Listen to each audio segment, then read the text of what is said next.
Before we begin, let's reintroduce ourselves to all the listeners who may be tuning into us for the very first time.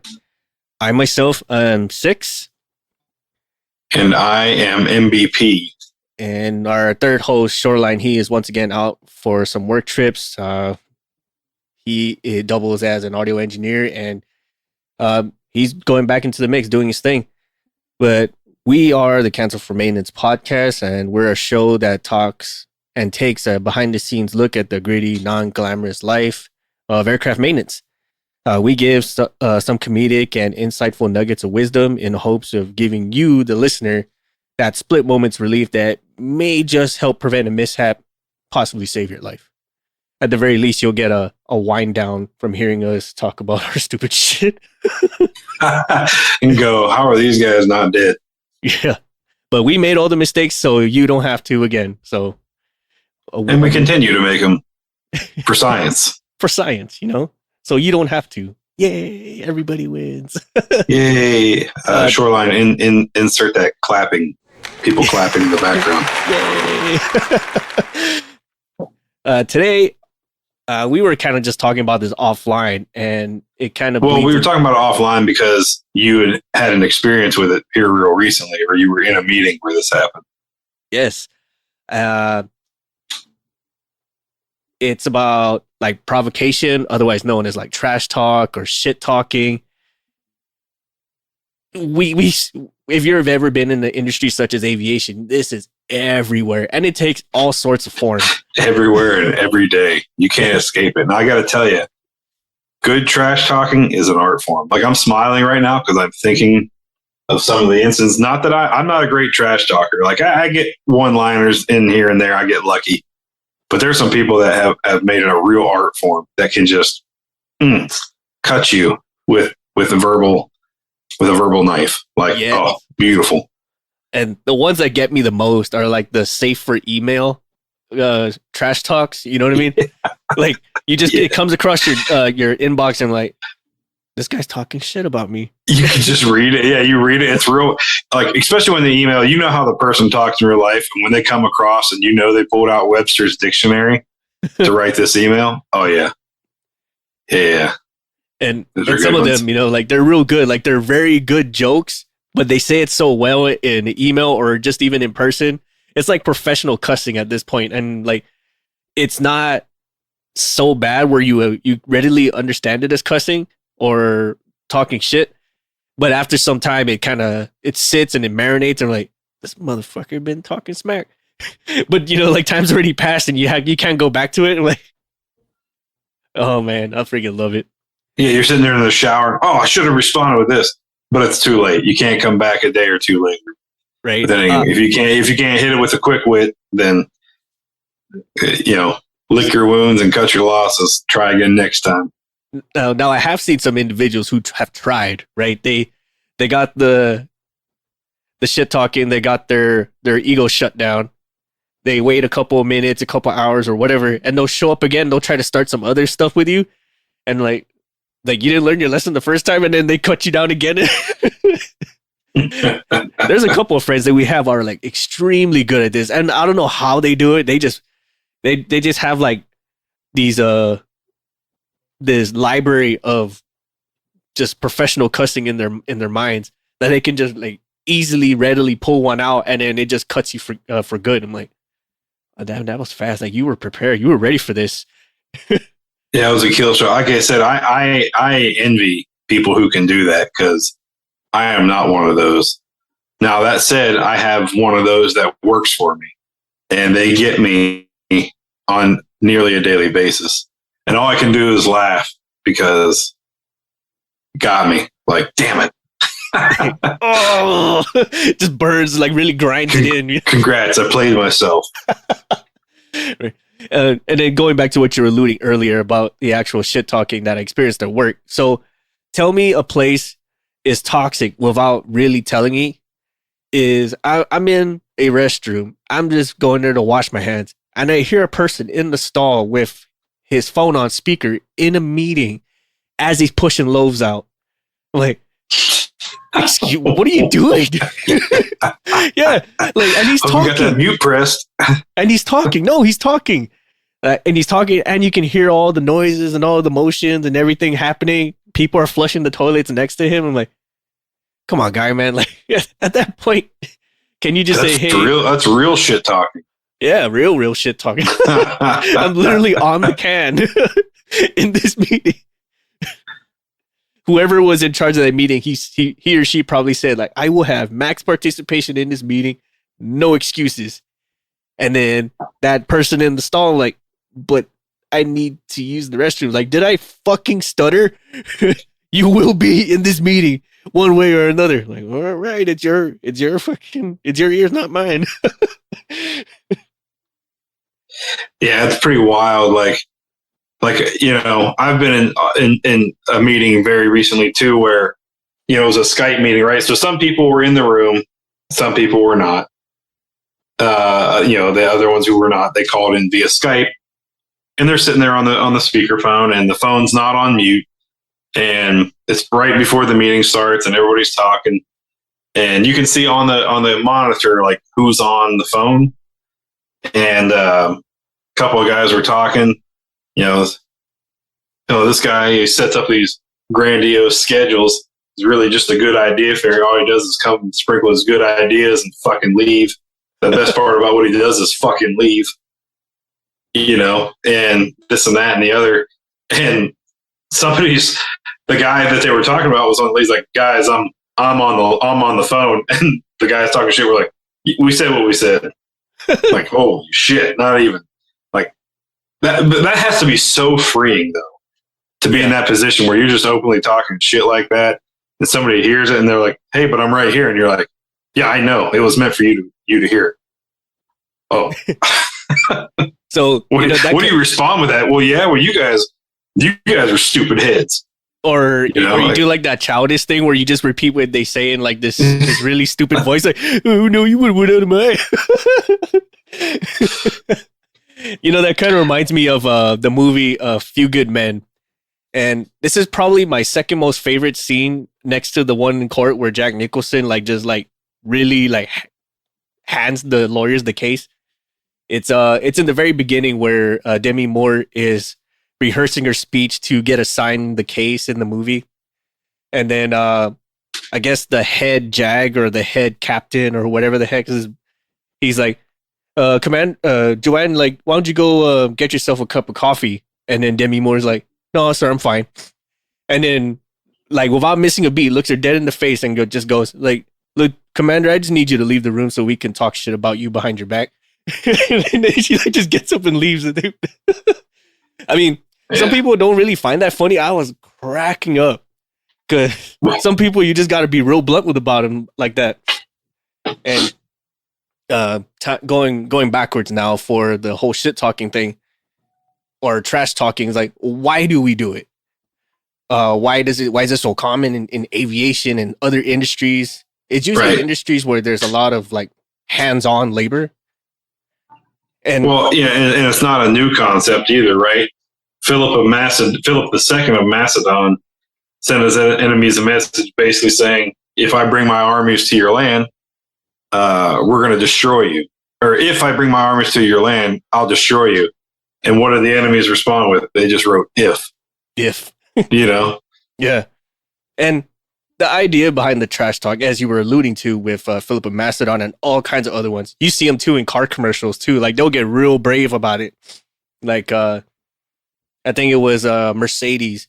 They did a commercial with chicken heads, or chickens, and it just shows like how like you can bob and weave a chicken, but its head doesn't move. Everything it moves, but except for their head. And then Jaguar got brave and says like, well, we don't want magic chickens. We want cat-like reflexes or some shit like that, right? And I'm like, oh, damn, Jaguar, freaking swinging a hook. And the idea behind the trash talk and the provocation is, if done correctly or used properly, it kind of sparks competition, like a healthy, perfect competition. Yeah, you mostly see it in sports, like you got the receiver going up in defense, like I got you. You ain't getting by me. Like yeah. You think you got fast enough feet? That kind of stuff. Yeah, and it's kind of to boast about your performance or your abilities, and in a way insult the other person. But if done correctly in such a way, it sparks that competition, and competition breeds innovation. It breeds new ideas. It makes people want to try harder, or it makes people want to do things better. And in our industry, like when we talk smack or trash talk, it's usually along the lines like, or don't take forever when you do this inspection, or are you going to be done before end of shift, or something like that, right? Like something along the lines like, do your job and do it right and be well. Or efficient. my favorite, and the one I hate the most to be told, you're struggling with something, and all you hear is, "You want Daddy to bring that home for you?" Shut up. You want to ring the daddy bell? You want me to do it? Yeah, I'll ring it right now. Like, shut up.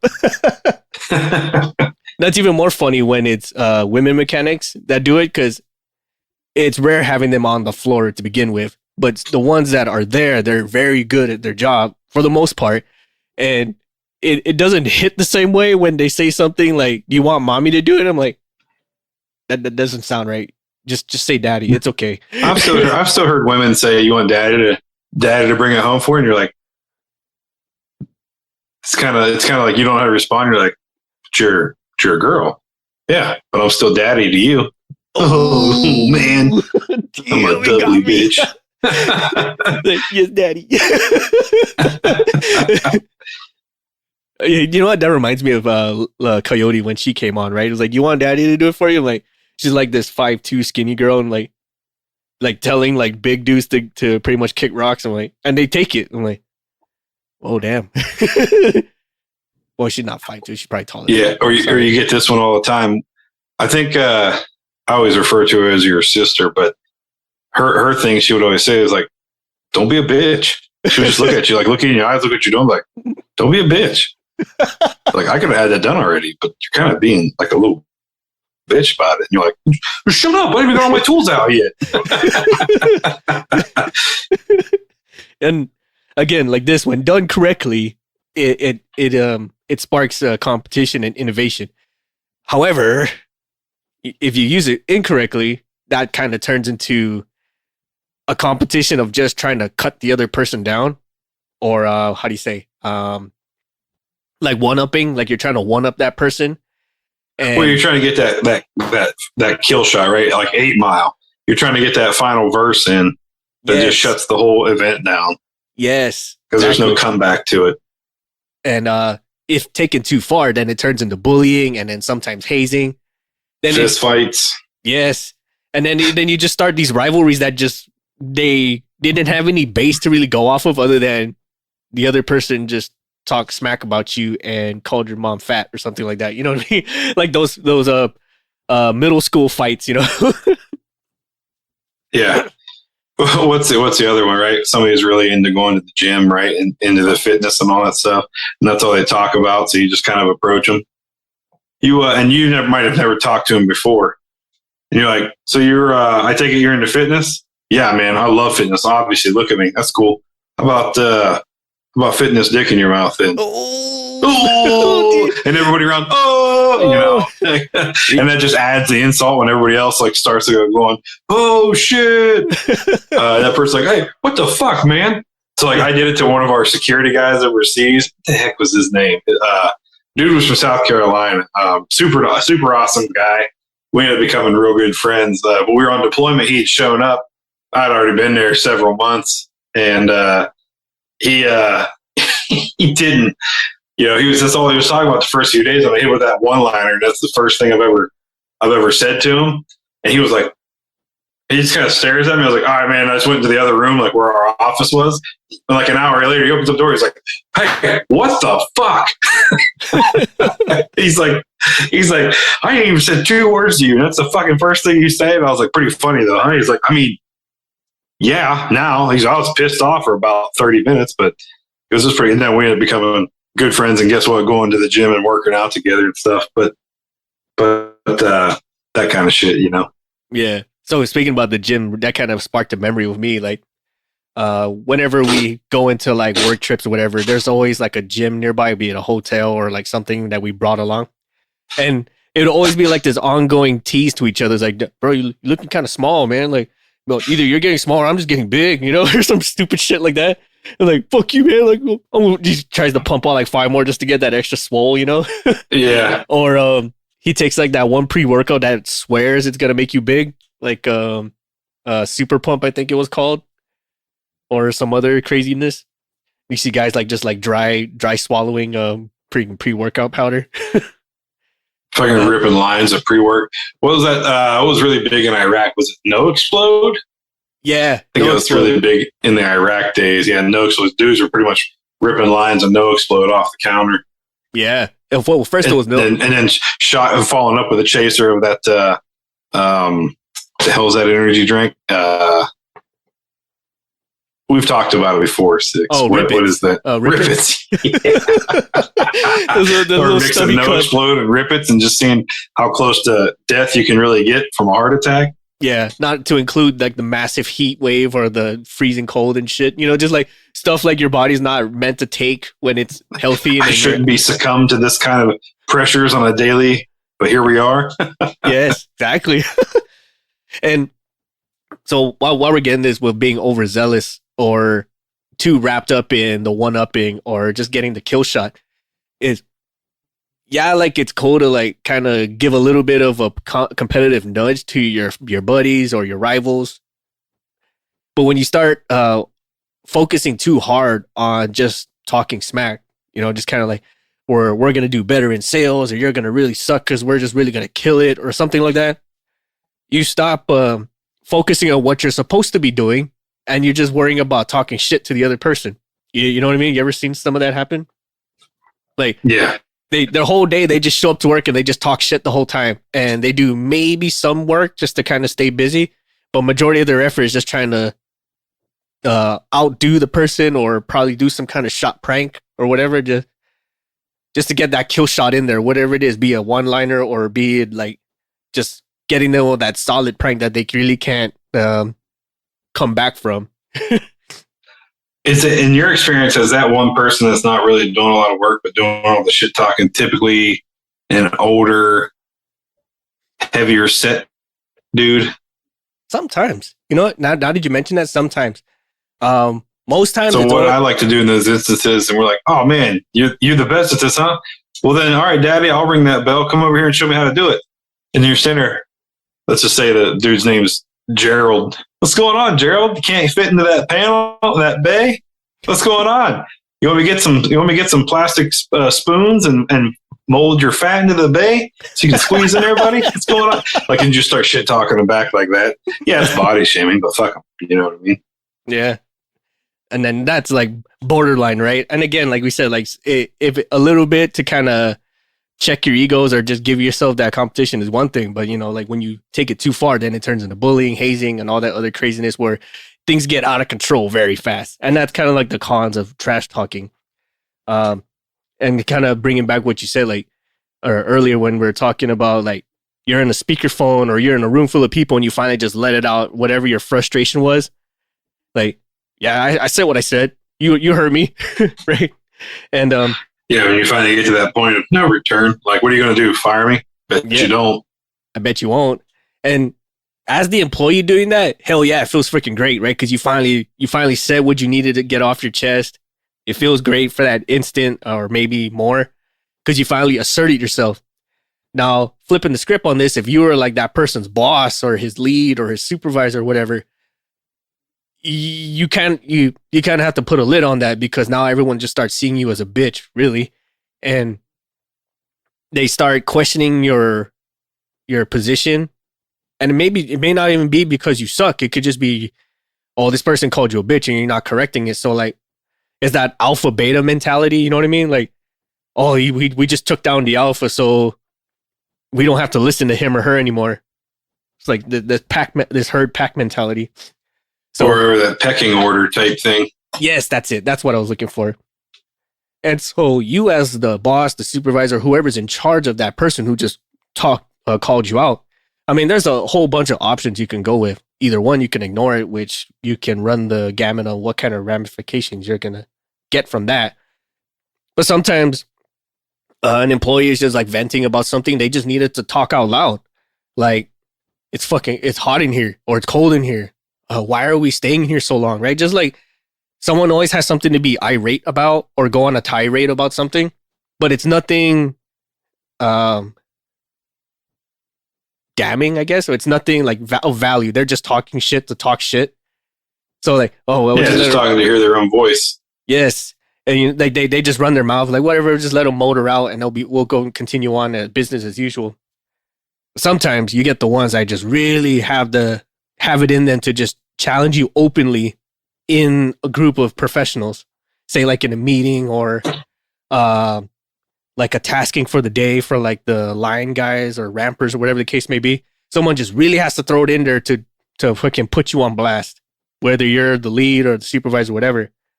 At that point, I mean, you can either pull this person to the side or you can just like call them out on their own shit in front of everybody, right? Sometimes you got to let everybody know who's the boss in the room. Like, and that doesn't mean you got to talk shit back. I mean, you could, I guess, depending on the situation or the setting you're in. But that kind of goes into the professional cussing we were talking about, where you can cut someone down and everyone in the room will just readily nod their head and accept it. And it's not till maybe like 5-10 minutes later where they figure out that you just called them a bitch in front of everybody and they haven't processed it yet. Yeah. Yeah. I mean, that's takes time to set in, but you know, like trash talking, it can demoralize you, right? You can just make you like, oh man, maybe start believing the trash talk. Yes. But in many instances, and I know most of us, I know for Six and I, and then for most of you listening, like most of the time trash talk like makes you step up your game. Oh yeah, I'll fucking show you. I'm going to show you, and then I'm going to fucking talk shit right back to you. Oh, I can't wait. It's going to be sweet retribution. Yep. Or what's the thing? Like you talk shit back with your actions, right? Like, I'll keep quiet, but let's see who's going to freaking get all these freaking things done better, or something to that effect, right? Where you're going to show them up with your actions. And that's the typical route for most people to do. But every once in a while, you got to toot the horn a little bit and speak up for yourself, assert yourself. Like, I'm not going to take your bullshit and I'm going to show you what's up. All right. But sometimes too, like the trash talking is kind of like an informal assessment of yourself, of your performance. You know what I mean? Well, whatever position it is. Sometimes they're voicing a problem and the problem is you, but you're just too caught up in whatever it is you're doing to see it.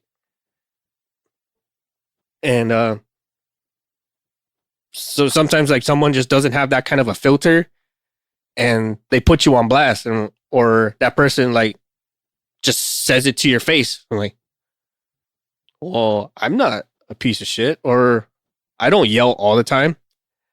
Like, yeah, you do, man. And I don't understand why. You just do. And it's kind of annoying. Yeah. Or, why is everything not good until you can actually, unless it's done by you? All right, bet. Get out there and do it. But know this, the minute you falter, I'm on you. I got you. Uncle Sam got your ass. Uncle Sam got your ass now. And this kind of came up in a meeting once, is when people use the word but in a sentence. Like that kind of goes back to like being called out on your shit or being identified as the problem. Like you start making excuses like, yeah, but this. So whatever, you can have like all kinds of justifying statements. The second you say but, it just nullifies everything, and everything after the word but is more relevant. It blows my mind every time when people do that, because they would say, yeah, quality assurance, you have very solid points, but XYZ. I'm like, well, but I don't care about those, and I want to do Weasley shit anyways. Yeah, it's like, thanks for invalidating everything about our livelihoods, like from our time. Thanks for justifying exactly why I'm here. Yes. And that kind of goes back to the cycle of the whole cycle of things where we trash talk each other because we're trying to get other people to do better, but they just kind of take that as a demoralizer and they just do worse. Right. I think you were mentioning on that and I kind of went off a tangent. I'm sorry. No, that's okay. We're reading this article here. Workplace is a hotbed of competition. One of the natural consequences of that is the trash talking. It says trash talk is just one way to play out, but it's a risky business. It's a way of generating instant rivalry. So I think, Six, you talked about this a little bit, but because of that competition, you get those rivalries. And oftentimes those rivalries they end badly. Yes. Another unappetizing consequence of trash talk is that it leads to dirtier tactics, right? So there goes that with that rivalry. It turns from I'm going to outwork you to I'm not going to outwork you anymore. I'm going to find every flaw that you have, and I will exploit that to everyone I can. Yes, I have seen that, and that's really bad. Kind of like sabotaging you, right?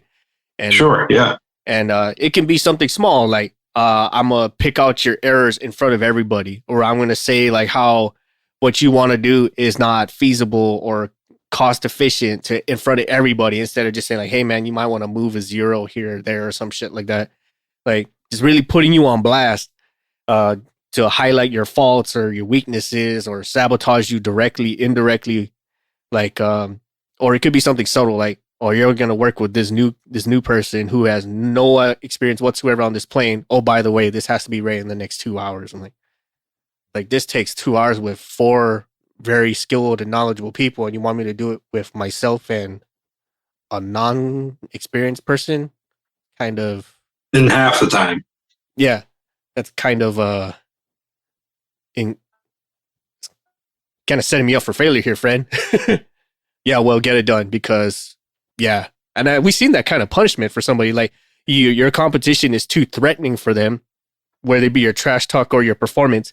So they undercut you and just kind of give you some form of a handicap just to kind of establish dominance, I guess, or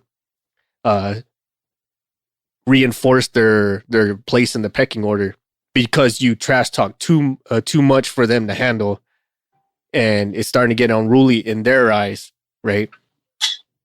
Before it's a friendly competition, now it could be an HR case. Yes, and oh boy, man, like there's so many different nuances, man, that HR can jump in on this, especially like when you openly talk shit about a person, either someone who's a supervisor or in charge of somebody. Oh, they jump on that big. Or like you talk shit about somebody in a setting that's at work, but not during working conditions, if that makes any sort of sense. I might have gotten that wrong. You mean like an after work event, or are you talking like the team goes out for drinks or something like that? Because I got to be honest with you, like in that setting, like I'm not going to lie to you. If I took my team out for drinks after work and 2 guys started trash talking and one hit the other, man, that's their free time. Yeah, or I mean, you were there and witnessed it. Yeah, after 5 p.m. So all thing I'm going to do is make sure that they were clocked out for the day, and it's not my problem. Yep. And sometimes too, you can kind of have a play on it too. Like, well, they were talking shit about you at work, but they were on break or something like that. There's so many different ways they could have messed with it. But again, like you said, like if they're in a free space environment and they're talking trash, that could just be them venting. But as soon as like it starts to turn like counter, wow, I'm having a real hard time with English right now. Like it's counterintuitive to getting the job done safely and correctly. Then that might get a little out of it. Then it's time like, okay, we probably need to put a stop to this, reassess or reset everything, and kind of just baseline from there. But again, like sometimes it can be a motivator. Sometimes it can be a very big demoralizer. And sometimes like some people, they just don't react at all. Like you can talk smack about this person all day, all night, or you can give them all kinds of motivation, positive motivation all day, all night, and it just doesn't register because they're so one track minded. Like, I just want to get in here, act my wage, do my job, and get the hell out. You know? Yep. That's exactly it. So another study here by the University of Connecticut confirmed trash talk can be off-putting. I think we all know that, especially when it involves bombarding people with such classic insults, such as "grab a straw because you suck." I have not heard that. They say it's classic, but I'm gonna buy a pack of straws and take to work. Do as we say, not as I do, people. Okay. I am not one who avoids trash talk. As I've kind of said, it's an art form. Grab a straw because you suck. Yeah. My favorite one is, hey, when I die, will you be a pallbearer at my funeral? Well, sure. Why is that? Because I want to rest in peace knowing you've let me down one last time.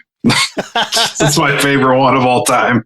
See, I've heard one about the straw, but it wasn't like grab a straw because you suck. I remember hearing, here's a straw now so you can suck it up. I'm like, God damn it.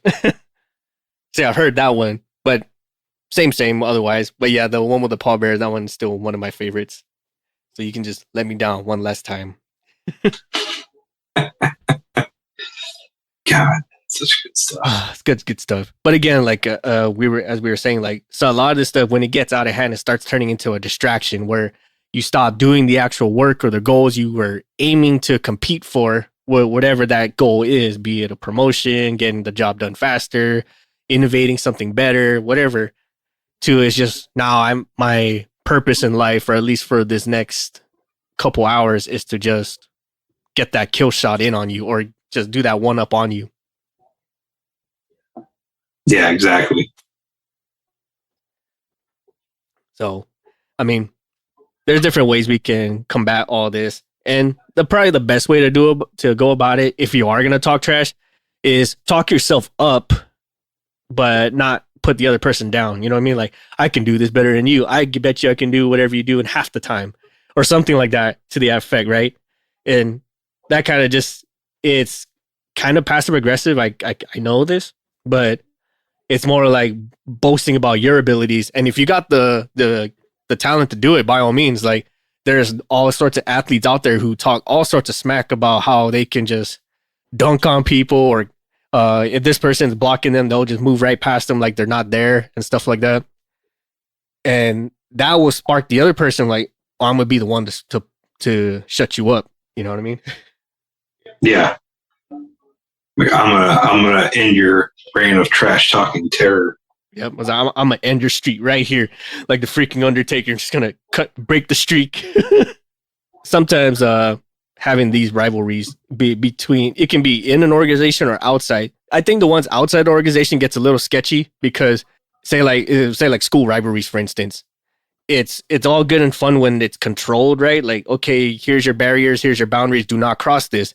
But again, like we were saying earlier, like you start resorting to dirty tactics where you either start sabotaging the others, or you start doing pranks to make the other person get more demoralized. Like, you steal something from their college or whatever the ongoing prank is during a rival school game.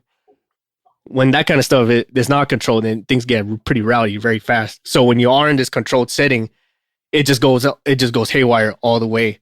And that's the kind of thing that gets very demoralizing for everybody. So then, instead of like people wanting to join in and do better, now just like, we're just going to leave these people to the side and do what we're supposed to do, and just hopefully in their own sabotage, they don't ruin what's going on over here. Right.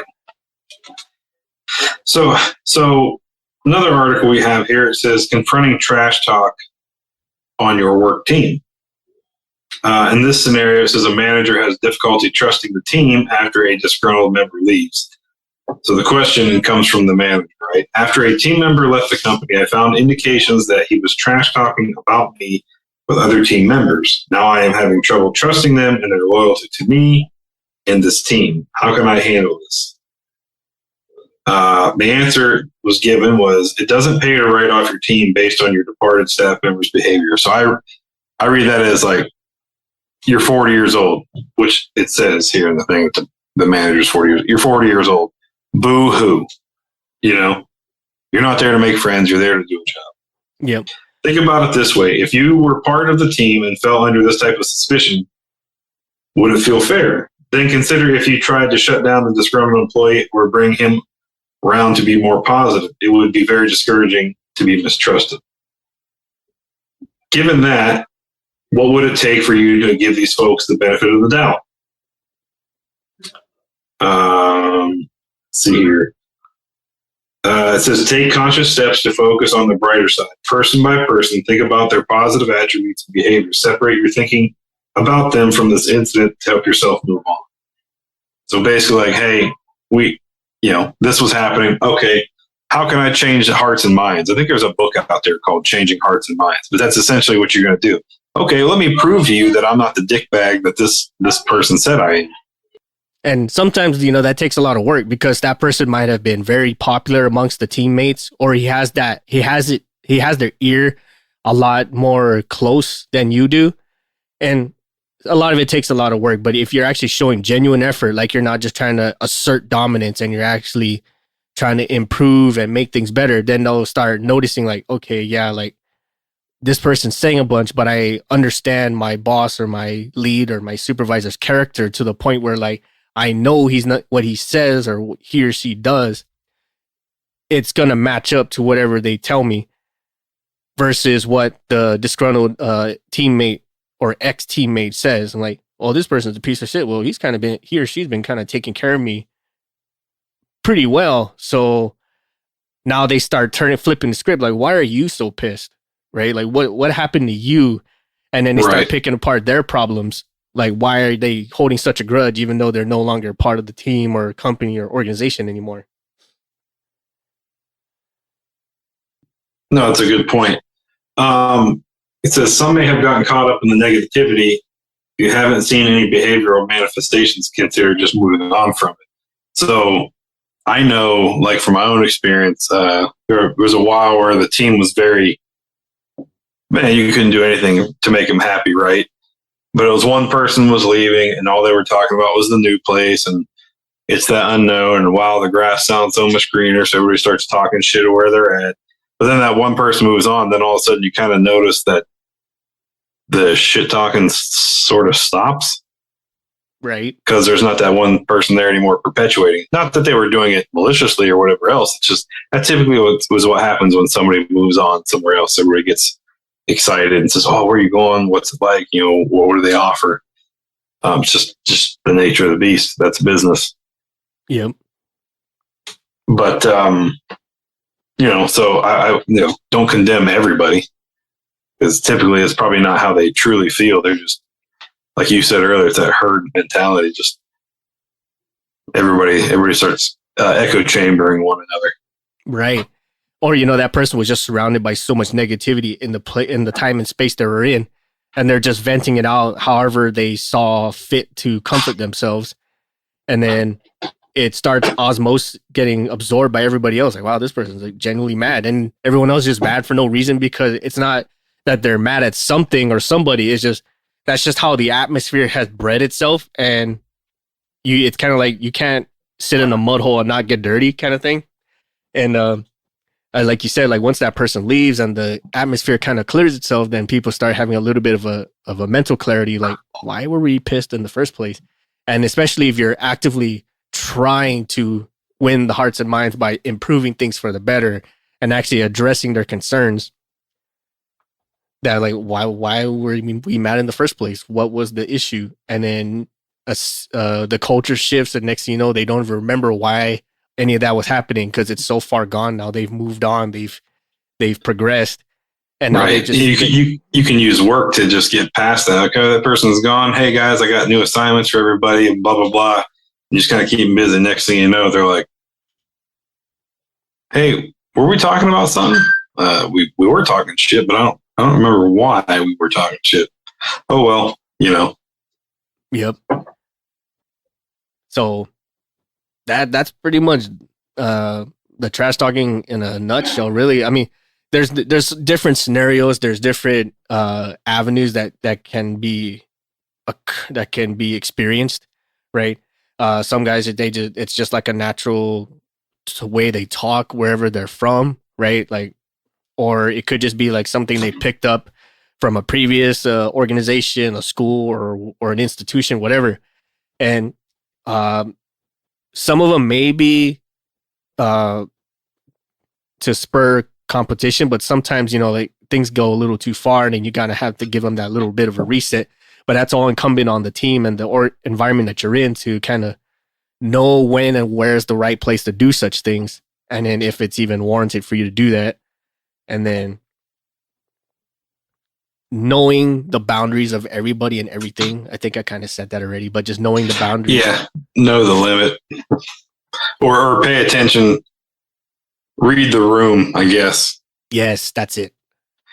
Like when you're still talking trash and then everybody around, nobody's laughing anymore, you're like, maybe it's just me now. Right? Yeah. And that kind of goes back to like, maybe the problem's you. Sometimes, people react because you're the problem and you're just too caught up in whatever it is you're doing to catch on. And that might be the opportunity for you to kind of do a little bit of self-assessment. Like, why am I not getting the reaction I feel I should be getting?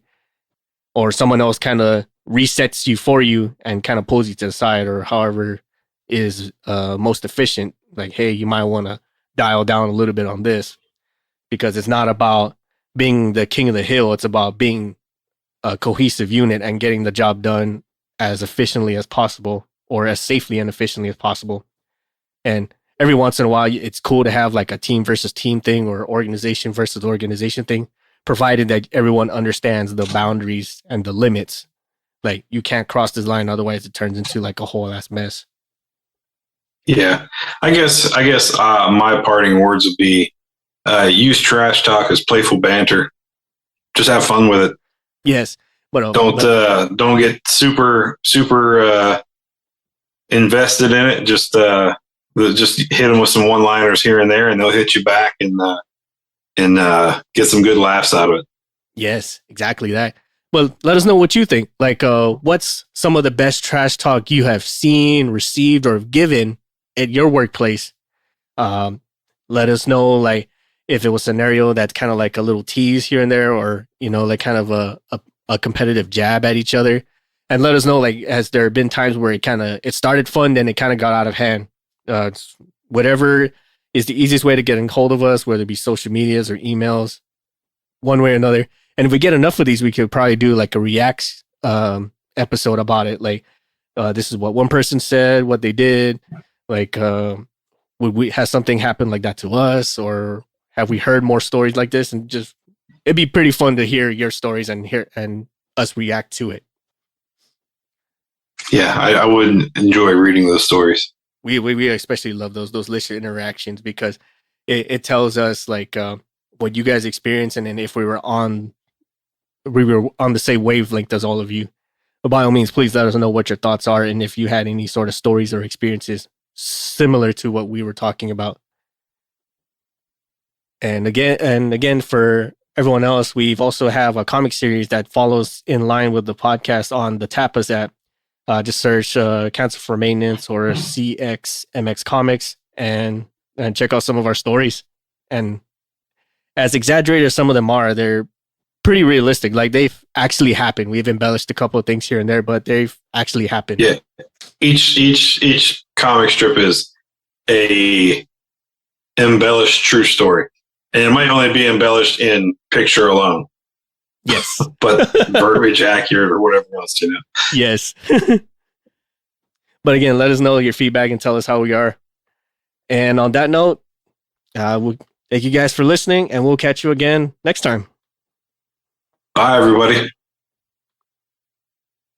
We would like to take this time to thank our patrons for supporting our show and allowing us to make episodes, maintain our gear, and create merch for all of our listeners, with special thanks to Erica Lamont, Chris Hawkins, Dan Schubert, Ryan Frushauer, Kyle Keir, Caleb Stockhill, Jenny Dignan, and Jennifer Brofer.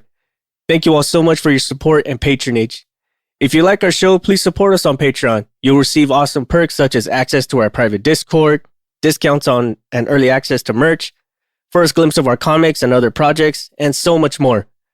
Visit our shop at cancelformaintenance.com and grab some swag to show off both your support for us and your prowess as an aircraft technician. If you have suggestions for the show or have a guest recommendation to be on the show, send us a line on our contact us section at our website, and we will do what we can to get your ideas and or your recommendations on the show. You can also follow us on social media, such as on Facebook at Cancel for Maintenance, Instagram at Canx, that's CANX for Maintenance Podcast, Twitter at CXMX Podcast, and now you can catch us on Tapas, where you can view our latest comics. Check out our affiliate, RockwellTime.com, for watches and eyewear that support both your sporty and classy lifestyles. Use the code CX4MX, that's the number 4MX, to save 10% off your total purchase. Thank you all again for your listenership and support, and we will see you all next time.